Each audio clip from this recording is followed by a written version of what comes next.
I guess it's the classic like agency or consultant type problem. Like even though the client might not get the best outcome they wanted, as long as they feel like that agency or that consultant is on their side helping them navigate the problem, the relationship is kind of intact. And if that person's just getting paid based on fee, so you end up kind of with like that, I don't know, I might be burning bridges here, but like the real estate agent that like they maybe don't get you the best possible result, but as long as they make you feel like they helped you. Yeah. I love how you just go for estate agents there because it's low risk in terms of pissing people off.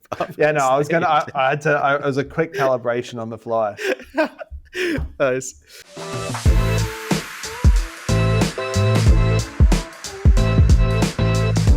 Welcome back to the Offsite Podcast, episode 95. I'm Jason Lancini, joined once again by co-host Carlos Cavallo, and today we are talking about the long list of confusing roles that different parties can have in the delivery of mega projects, from delivery partners to managing contractors, and the list goes on. And we're going to give a comprehensive breakdown of what is what. Then we are going to dive into the concept of framework projects. Why would you do them? Is it good for a contractor? What's unique about delivering a framework project? And then finally, we're going to dive into the recent, the latest update from the Offsite newsletter, which details Tanzania's $10 billion port bet backed by China and the Belt and Road Initiative. So a bunch to get into, Carlos, and we're 13 minutes late, thanks to someone. Am I responsible for all 13 minutes? No, probably I'll give you about 10. And then we did talk for 12 minutes about the weird head shake thing. I have no idea what you're talking about. That's right. It would have been the cold open, so we would have covered it already. But that's all good. I thought we were going to talk about the someone that built a bridge with a 90-degree angle on it, but we could talk about the head shake. They're in way more trouble than 12 minutes late start trouble. Yeah. Is this the one in India? I know which one I'm thinking. Yeah, I guess for anyone listening, there is a bridge with an actual right angle. So imagine a crossroads where you can either go from forward facing to turning right and vice versa, on a bridge with a pretty low barrier around it as well. Just because it's a road bridge. There's vehicles supposed to drive over this bridge, and it's got a hard right angle turn in it. A very hard one. I'm sure Ollie can flash up an image. Oh, I'm looking. Yeah, if we get the picture up on this thing. The turning, it's like, I'm guessing a vehicle can't make it around the turning radius. Yeah. Also, it's like a plus $10 million bridge. It's not like a quick and dirty, like. It looks quick and dirty from the photo, but yeah. But unbelievable. No, they're definitely in more trouble than slightly late to the podcast. The first topic that we were diving into was stemmed from a conversation that we had the other week when we were talking about all of these different, we're trying to work out what role different companies play in the delivery of a project. And there always seem to be a new name or a new role for a company. So we thought we'd try to build the comprehensive lexicon of roles that kind of go into building and delivering a project and break down what each one does, maybe why it would be something that's attractive or valuable for a certain project. And then maybe also we can follow the money and the risk of it. Are you as surprised by the long list of roles as I was? Yeah, it's always confusing because there's so many labels. And there's one or two that obviously we're super familiar with, so we'll probably start with those for a bit of context. But then there's so many types of, I guess, there's a lot of relationships and how they sit, which become increasingly evident on massive schemes where the clients or the customers probably trying to sort of spread risk, bring in expertise without sort of, in what they probably think is quite a clear way, but it's quite confusing with these labels. So yeah, there's 5 or 6 quite common ones that I think are worth going through, understanding, some examples, what that looks like from a risk profile. As a dumb contractor that always referred to anyone that was above me as the client, it was revealing to know that there's a lot of different pieces in the puzzle here. Yeah, for sure. what do you reckon? We start from the bottom and work our way up, and the bottom being the general contractor, even though there is a lot more beneath that stack. We obviously have the general contractor. They're taking on most of the performance risk and the cost risk of the project. They might tender the project in a lump sum or have some other contract structure like a fee-based structure or a schedule of rates. Yeah. So that the GC or main contractor is the classic client gives a piece of scope, go and build this airport terminal. They take that contract on board. They got relatively high risk on like time and cost. And then they're going to go in, probably subcontract out most of the work, maybe self-deliver some of it. Very few contractors will sort of self-deliver all of it on a complex scheme.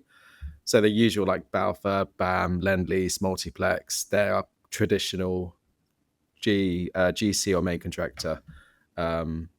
So yeah, that's the one that's probably, I'd say, most people are familiar with. Yeah, and then the sandwich between them and the ultimate, let's say, asset owner or client is where all the funny names start to come in.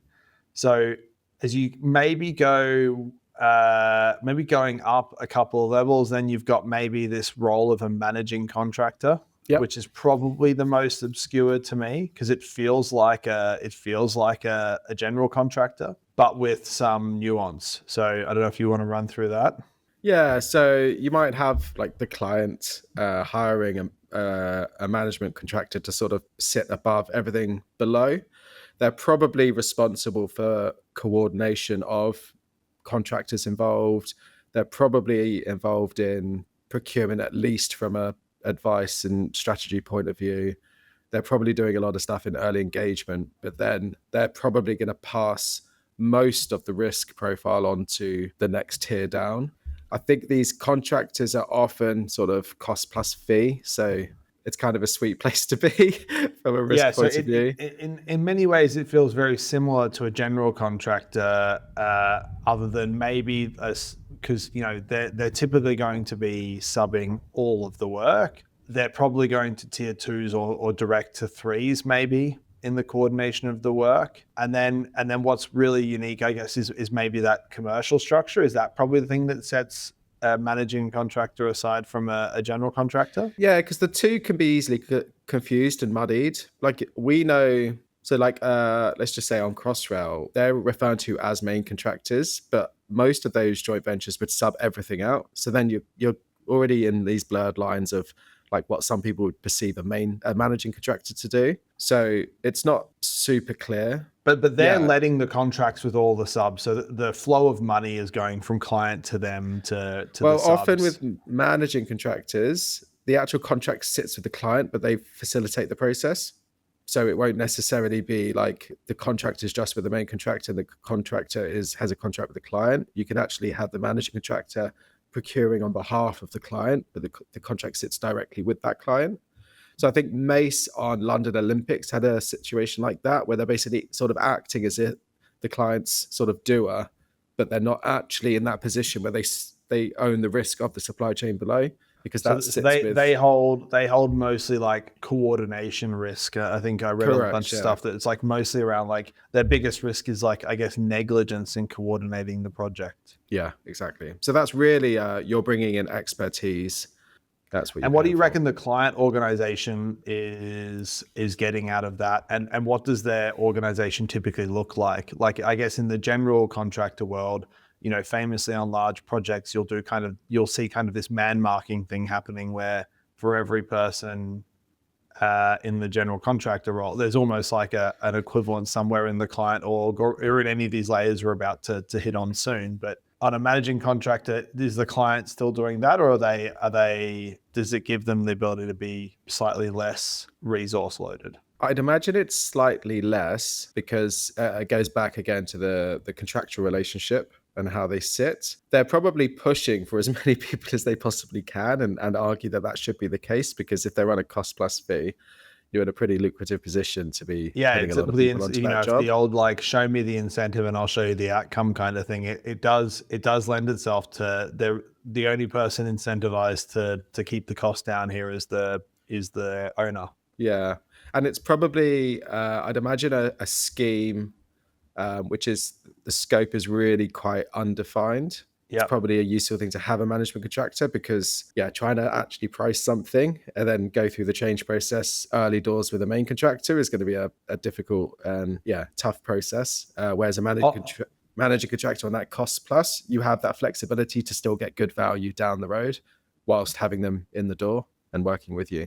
So that actually feels very similar to another model, which might be called like a construction manager, which is maybe a terminology that isn't familiar as much in, say, the UK. Feels very similar in a role that exists in other markets, with maybe a slightly different risk ownership. It sounds like the managing contractor role is the amount of risk is surprisingly limited. But there can sometimes be these construction manager type roles that are at risk over some capped or target cost is a model that exists. Is that something you've seen before? It's not something I'm that familiar with. It looks like it's quite common in the US, where they wouldn't have the contractual responsibility to manage supply chain, but they do actually own delivery of it. So you can imagine a model there where you haven't gone for the classic main contractor. You're deploying a construction manager to manage the bunch of tier twos delivering the job, or tier ones. So kind of removing that big middle layer. Yeah, use case seems very similar to that managing contractor role, which is like maybe the scope is a little bit fluid. You're kind of trying to start work while a bunch of the maybe design or other things are being resolved, and you don't want that gap of whatever, maybe a year or two to do that procurement.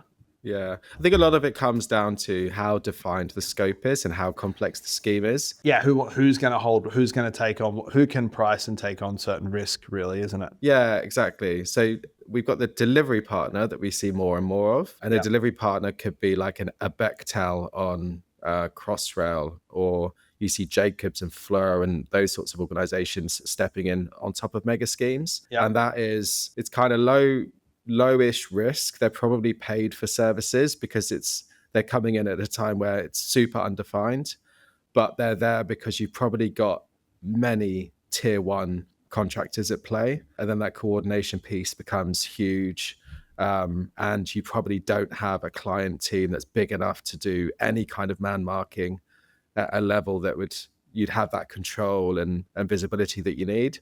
So they're probably going to do everything from like governance and reporting to the PMO function and everything else. Yeah, so kind of like the previous two on steroids and like you said, the use case is a client organization that has such a large influx of infrastructure or something to deliver, or a mega project or something that it's so outside the capabilities or the capacity of their team that they need to effectively kind of embed this function in there. So it's sometimes, like you said, I think it's fee, but I have seen in previous projects that sometimes they can be on a like some sort of pain gain share arrangement as well, so that there's some alignment of incentives.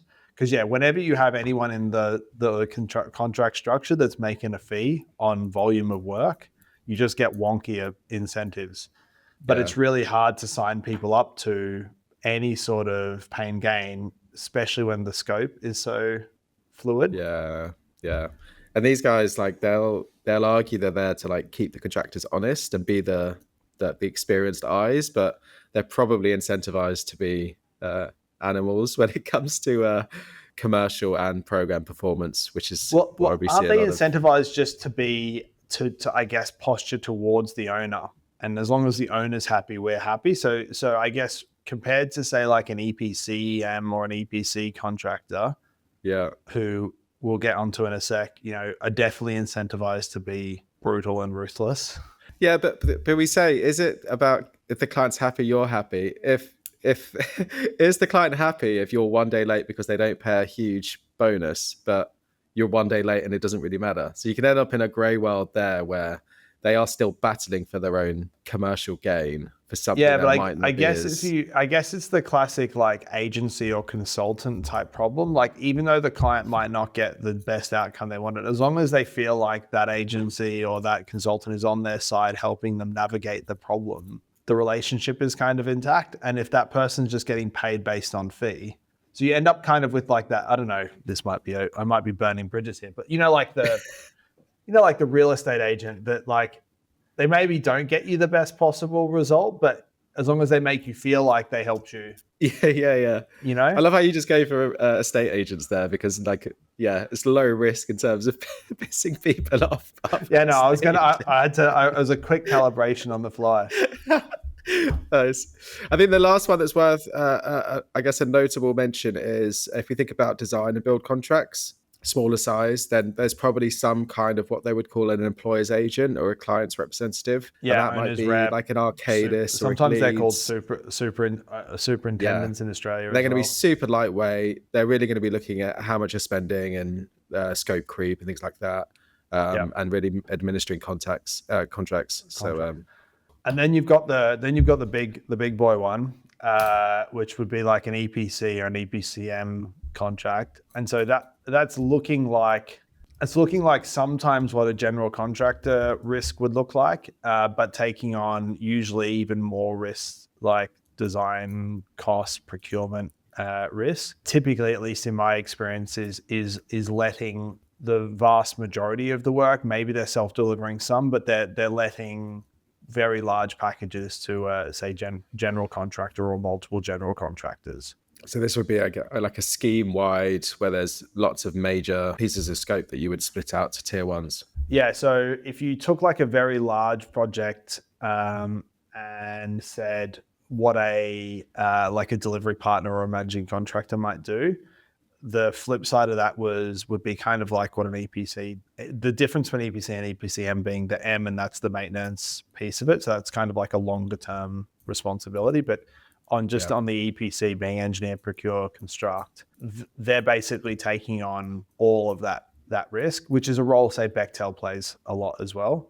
But and they're typically fixed cost rather than variable. Is that right? Typically, and I've seen a lot of them where there's like, they try to align incentives with the owner's incentives. So I don't know, picture like a gas plant or a processing facility that ultimately is going to generate some revenue in the end by producing something. I've seen a lot of like incentives tied to that.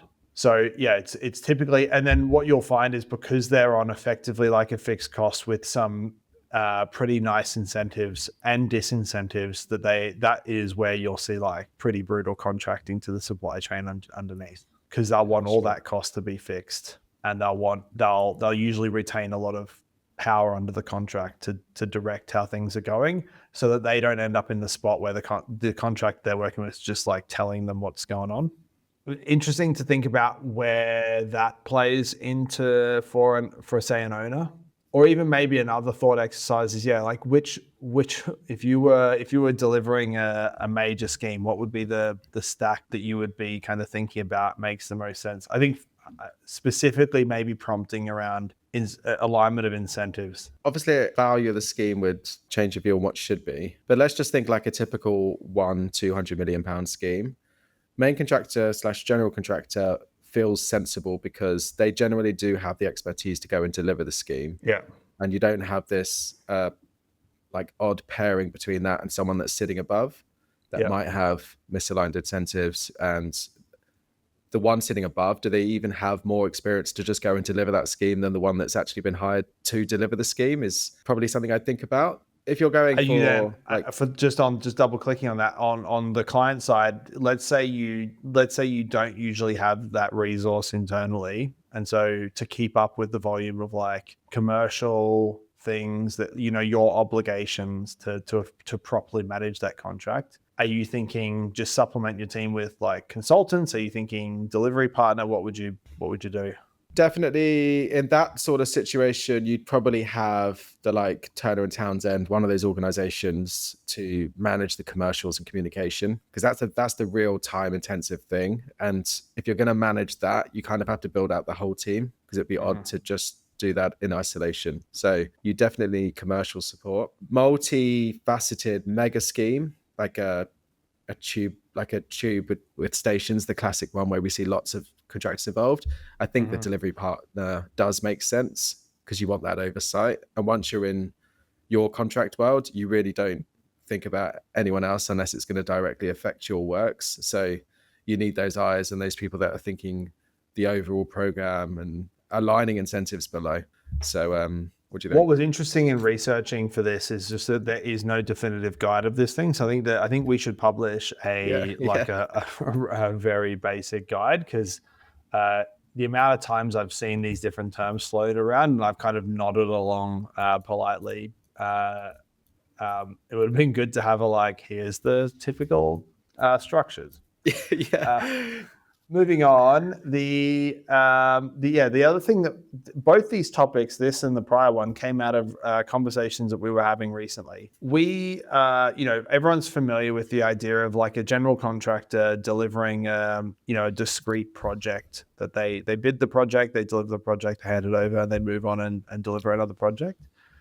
Increasingly over the last 5 or 10 years, and really in some markets a lot more recently, there's been this big rise of these kind of framework style projects or schemes. So some entities rail networks or other asset owners have run these over a long time to kind of batch up smaller projects and have maybe a panel of contractors that win a right on one of these frameworks. And we've talked previously about the couple of examples out of Australia where they had the level crossing removal scheme, which was even bigger discrete projects, with some of those projects being multiple hundreds of millions for each of the individual projects, and some 83 level crossings removed or something like that. It raises an interesting thought as we've been working with more and more of these framework schemes across different markets. First of all, I'm interested in what is a framework? Why would I do it as a client? What does it mean for me as a contractor? Is it a good thing? Is it a bad thing? Maybe from there we can dive into what's unique about kind of delivering a framework project. Maybe starting right at the high level. What is it? What do you typically see? And then what's in it for the owner or client? So I think if we look at a typical framework, and they do, as you said, they really vary in size now. We're seeing some frameworks that have one piece of scope that is in the hundreds of millions. But typically scope is lots of mini projects. And we're talking 10 grand to 10 million type pieces of scope. So these pieces of scope are short durations, quite high turnover. Visibility of it is pretty poor. It's a lot of data that they're trying to manage and keep sort of oversight of. There's a combination of contract specific teams and shared resources across these frameworks that are being typically delivered by either the really big contractors or joint ventures built up of tier one contractors. And they're normally done. So if we take in the UK, for example, the big frameworks that people recognize are Network Rail and the water organizations. And they will typically let a 5-year framework where they've sliced into regions. The country or the water companies are quite sort of established boundaries. They go for frameworks because if you've got within a region, you might have 500 things you need to do over 5 years. And if you think water, that could be anything from a pipe that needs replacing in someone's local road up to a water sewage treatment works that needs extending. And instead of going to the market on every single one of these contracts, they tender for a framework contractor. That framework contractor, I've never been involved in a tender, but there's going to be an aspect of rates for doing certain things so they can get an idea of what things might cost because the scope's largely undefined. And then they bring the contractor on board. They assume or hope that contractor will generate some efficiencies from managing lots of these projects because they'll have a central sort of HQ team doing the overall project controls, project management, leadership and everything else, and deploying teams onto sites or onto pieces of work. So it's this sort of big web of contracts being centrally managed and reporting back to the client. So that's kind of what they are. And going back to the prior conversation, the role that a general contractor bidding on one of these things eventually is going to play feels something close to a managing contractor. So if we think about how you would actually run this in theory, you can imagine it some thinking that you would run it in a way of it's like a general contractor with a bunch of packages on a contract. I think the benefit of that would be governance and reporting structure because it feels like one project with a lot of packages. you'd feel like you have a bit more control because it feels like one project. It's familiar because that's how we normally deliver schemes at that sort of scale. But you'd probably struggle to be quite reactive because a lot of these pieces of scope, that they're everywhere, and there's not that one sort of team centrally that can have this oversight of everything because they're so broad regionally in terms of scope. So back to summarize what you were saying from the like owner perspective, there's some degree of like bypassing or outsourcing of procurement. So instead of having to procure or do all these jobs ourselves, we kind of just package them up. There's some simplicity of probably getting budget approved, and then it's like out the door and off we go. I'm imagining then that the typical pattern is that we're effectively just trying to get as much work as possible from a list of work done within a budget, is the way, as opposed to like a typical major project, which is we have to finish the project and then sometimes the budget goes up or down. Like Yeah. a half-finished road is no good to anyone, but like in this framework context, you've got some budgets, get as much of this work done as possible up to a budget. Is that typically the pattern? Yeah, there will be there'll be a schedule of items. There could be a list of 500 items, and then the contractor is going to be prioritizing these items over like a 5-year period. And there'll be some that are urgent because maybe they're actually like a defect to an issue that's live. Some of them will be sort of more scheduled maintenance, but they're going to utilize their team to deliver those as they can. They're probably not incentivized to finish early because it's a 5-year period that they're there for. On that, what you just described sounds like the contractors being told upfront how much they're winning on the framework. Whereas I've seen what I've seen from different schemes and frameworks over time is that you kind of get on a panel and then you're bidding each incremental thing that comes out on that. So you're kind of like winning the right to bid the next thing. Yeah, I think there's a combination of known and unknown. Yeah. So you're winning a framework with an idea of what it could and will include to an extent, but then there's going to be a whole, like over a 5-year period. If we think a lot of these are like infrastructure that's running a country, there's going to be tons that pop up, and then you're probably going to have to price those to an extent, but that price should be built on the foundations of rates that you've pre-agreed. So it's not first principles exercise every time you're trying to get these pieces of scope agreed. Okay, but yeah, in what you're describing, it sounds like some amount of largely known amount upfront as part of the win for the contractor. Yeah, there'll definitely be an idea of scope and cost as to what you're going for. I mean, I guess you kind of have to get certain names in the door to get. We guarantee there's going to be X amount of work. And then from the client, you've got this outsourcing of procurement. Probably, like you said, you're banking on some efficiency, but probably also some like learning curve that you've got this one team that are kind of repeating the same thing over and over again across the country or the region. Do you see often that there's kind of like a performance incentive arrangement on the frameworks? I would expect there is. I've not worked or delivered a framework myself to know what is actually happening on the ground. What I've seen, just as an example, is this like, you might have some scope that you've won and there's still a large amount of scope to be won over the following years. And so there's some performance benchmarking of the contractors on the framework that puts them in the pole position to win the next amount of work. So your performance on project 1 or scope part 1 is going to set you up to how much of part 2 and part 3 you'll get. I think there's 2 different types of framework in that context.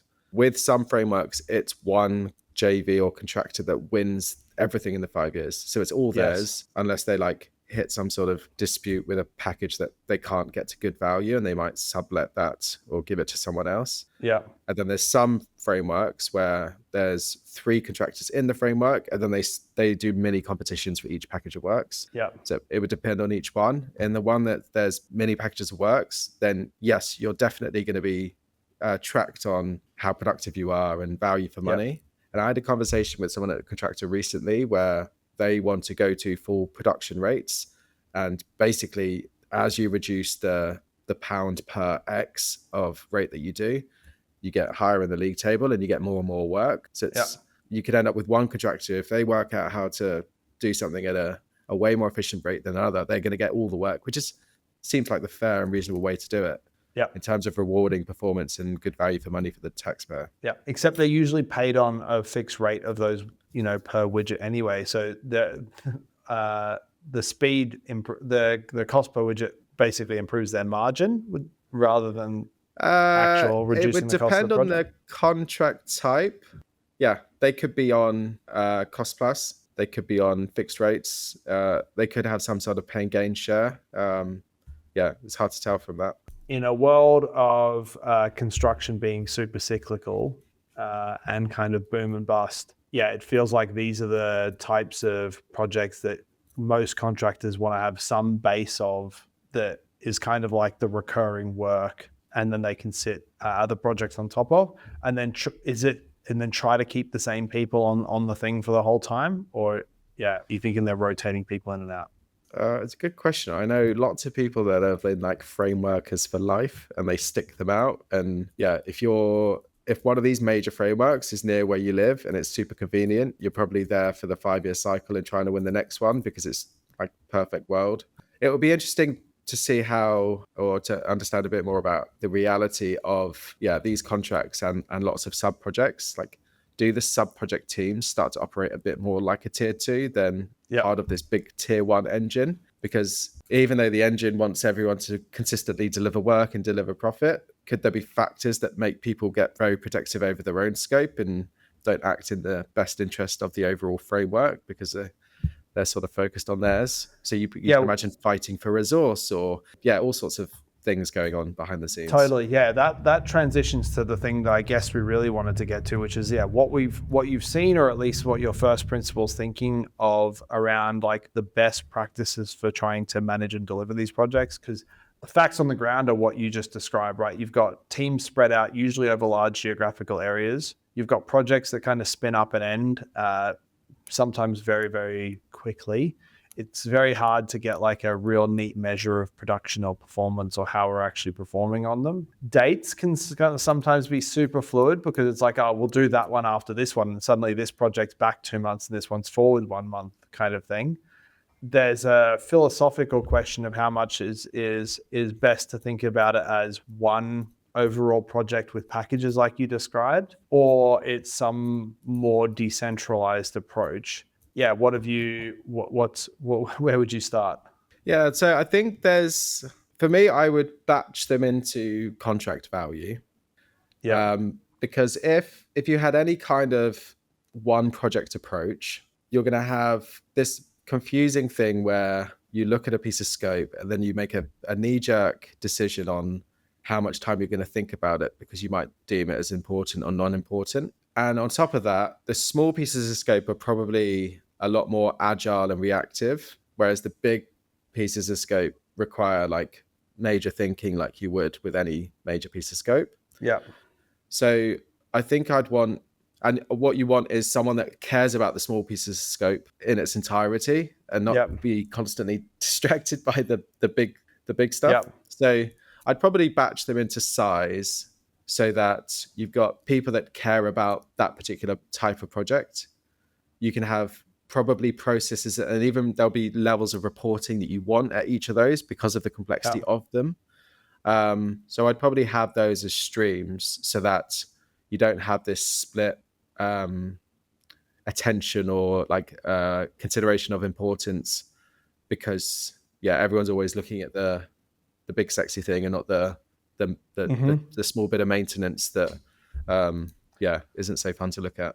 I think what you've described, I think is intuitively makes a lot of sense. I also think this is what I've seen most of the teams do as well, where you kind of like, okay, take our whole portfolio of scope, all of the bigger pieces, you kind of make it like you're, in a company, you'll have like the major projects division. You effectively go and put them over on their own. And then I think what I see most people do is you take the remaining scope of smaller things and you batch them into, what type of work there. Okay, these are pipe, installing pipe. Over here, we're doing pump stations. Say it's a water project, where you batch these things together that are similar.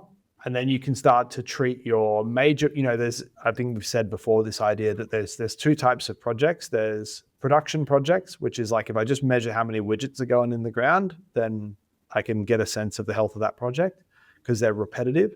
And then you have planning projects where like there's a lot of complexity, unique things that you're tackling, and how you perform is usually due to how well you plan the work.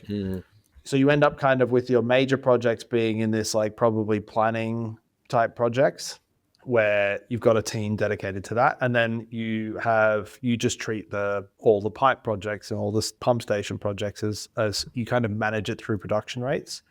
You can imagine some complexity sneaking in though. But if you try to do that in P6 or in a schedule or something, that production one gets kind of like wonky because like I said before, you'll get this like, I pull this thing 7 months forward, then I push this thing back 4 months. And it's like, really what you just need to do is make sure you're getting 23 of these things done a week over the period. What becomes tough then potentially is resource. So you could have like a 2-hour drive between two pieces of scope that are similar. So if you've then got shared resource, which is like a works manager or someone, then you might have to think more regionally around oversight, even though reporting wise, you're focusing on scope type. So you can, Well, I think, it depends on the specifics for sure. But like if you first batch up all of the like work, so, sticking with the water example, you've got like pipelines and then pump stations. Well, then you just start from first principles and go, where are all the pipelines that we have to do? And you probably try to do them in some sequential geographic manner. There's probably also permitting and other consents and stuff that play into it. But I'd imagine you would try to tackle it's effectively the Uber Eats driver problem of what's the right sequence to drop off all of these packages along the way. Yeah.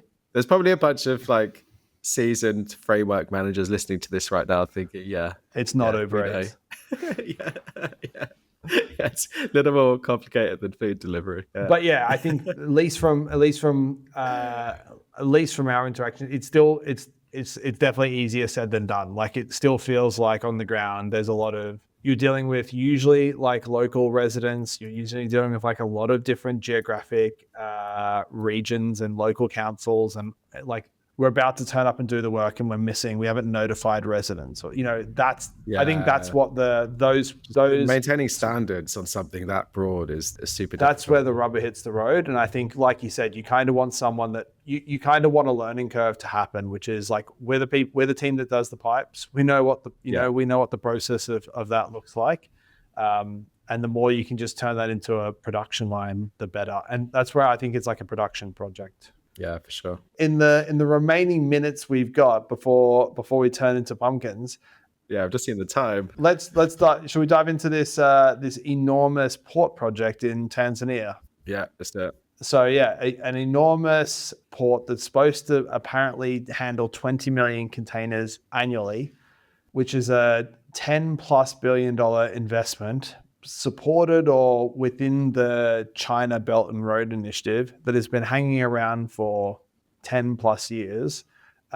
Looks like it might be getting some momentum. Is that a good overview of the if I was to try to summarize the entire story in 30 seconds? Is that what you'd say? Yeah.